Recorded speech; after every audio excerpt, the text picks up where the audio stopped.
Here's something that took me years to figure out. The part of your strategy you spend the least time on is probably the reason it's failing.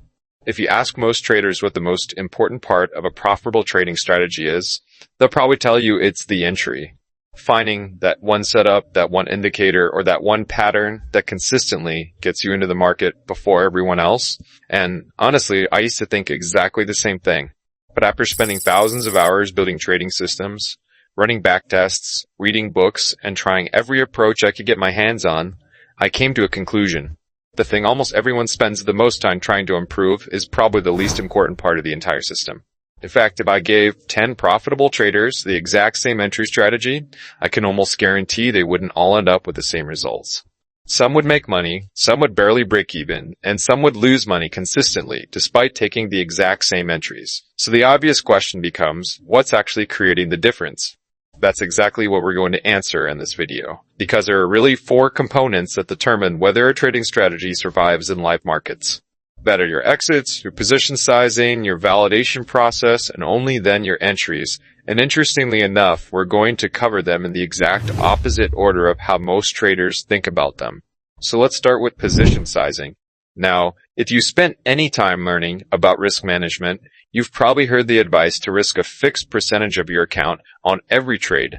Maybe it's 1%, maybe it's 2%, maybe it's 3%. The reasoning is simple. As your account grows, your position size increases.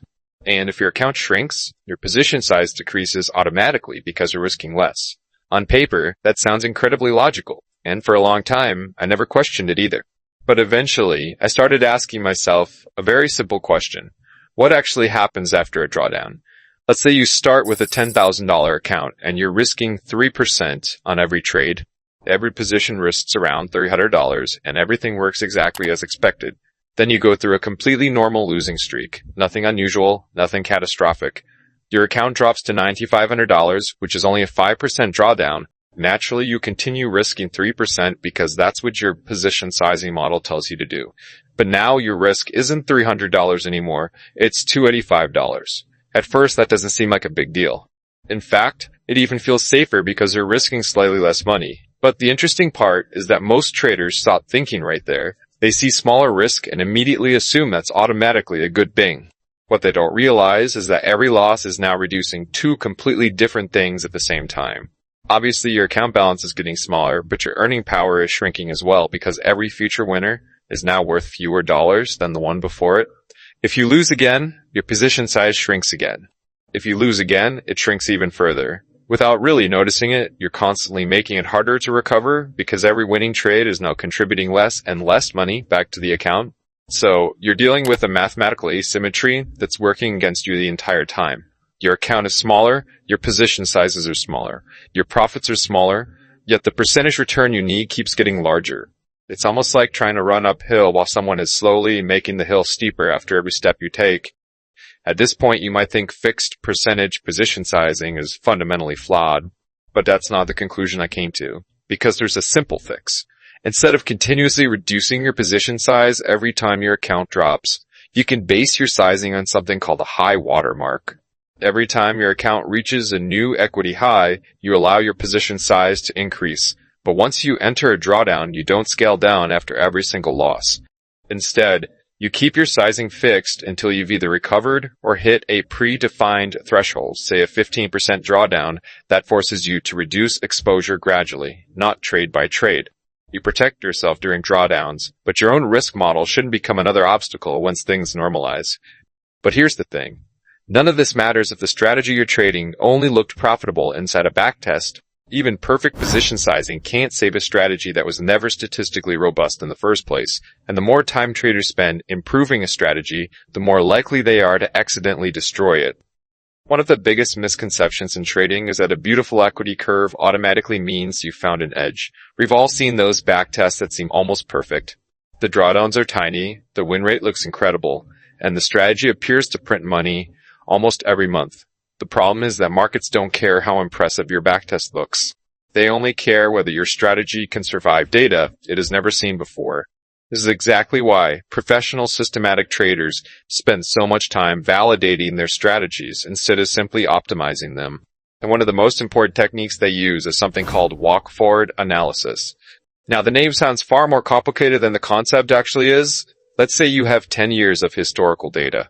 What most beginners do is optimize their strategy across all 10 years and then judge it based on those same results.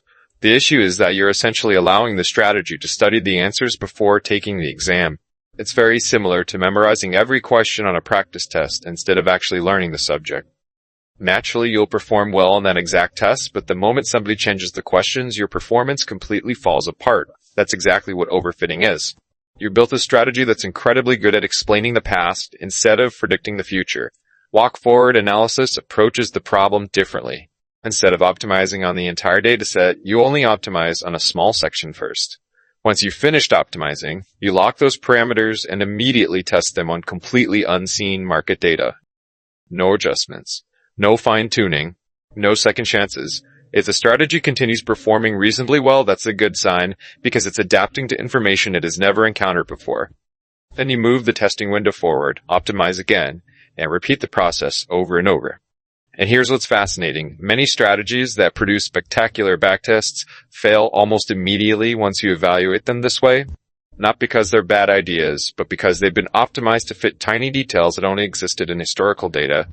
A moving average of 47 might outperform a moving average of 50 by a few percentage points during optimization, but if changing that value by 1 or 2 periods completely changes the performance, that's usually a warning sign rather than an advantage.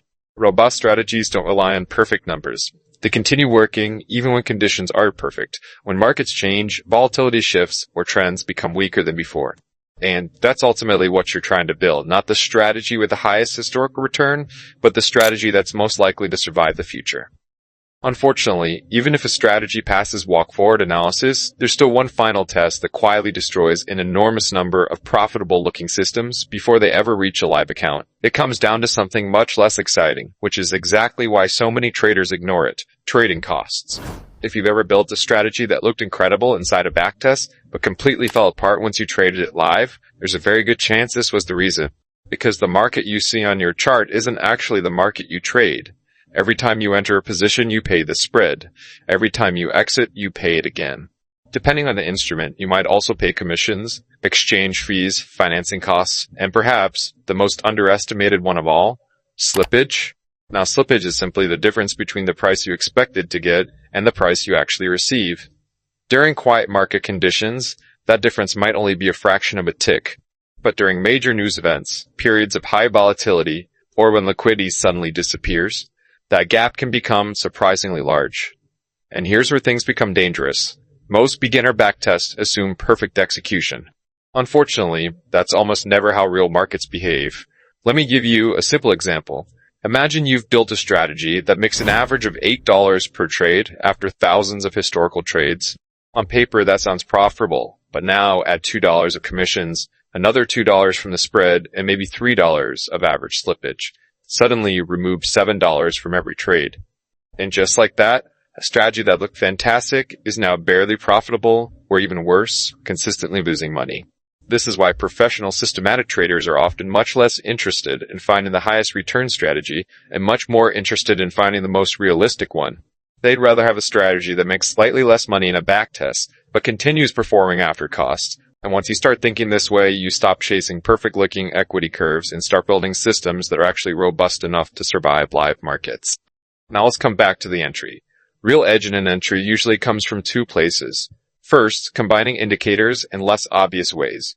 Not RSI alone, but RSI conditioned on volatility regime, or a breakout filtered by trend efficiency. But there's a trap here too. Every indicator you add needs to earn its place.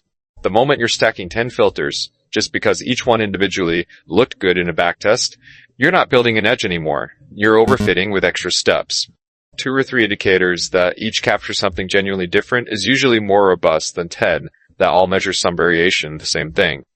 Second, and this is the part most traders skip entirely, matching your entry logic to the actual character of the market you're trading. A mean reversion entry needs a market that actually reverts. That would be a market with high noise and low trend persistence. A trend following entry needs the opposite, so a market with real directional follow-through would be perfect. Trade a mean reversion strategy on a strongly trending market, and no amount of entry tuning will save it. The edge was never in the entry logic. It was in whether the market's behavior matched the strategy's assumption in the first place. That topic is actually big enough that I made a separate video on it, so you can watch it here.